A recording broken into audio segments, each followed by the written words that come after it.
इतिहास मुखसाक्षी माँ समलेश्वरी मंदिर।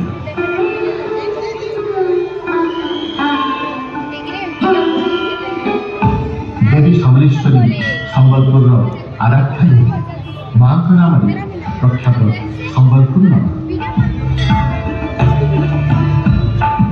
प्रकृतिर अपरूप सुषमार भंडार अटे संबलपुर। चौहान वंशर बलराम देव थे यार नृपगण। धनुर्धर वीर दिने जानते मृगा विनोदी एक अचंबित कथा दृश्यपटे हेले अवगत।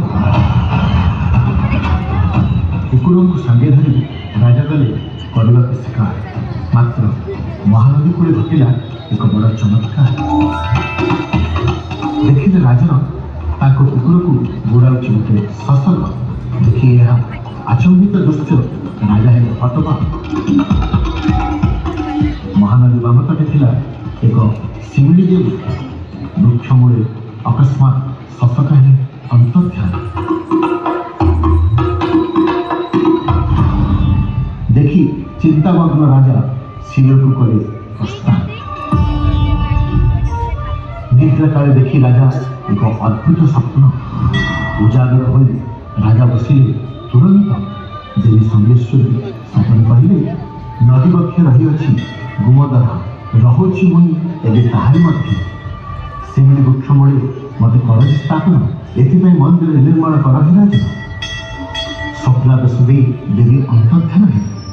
निद्रा तेजी देवी को जे भाड़े राजा शिमिली वृक्ष मूले राजा देवी समलेश्वरी करले स्थापन। शताब्दी शताब्दी धरी देवी होइछन्ति सेठारे आसीन।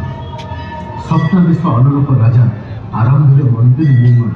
मात्र समस्त उद्यम होइला जीवन।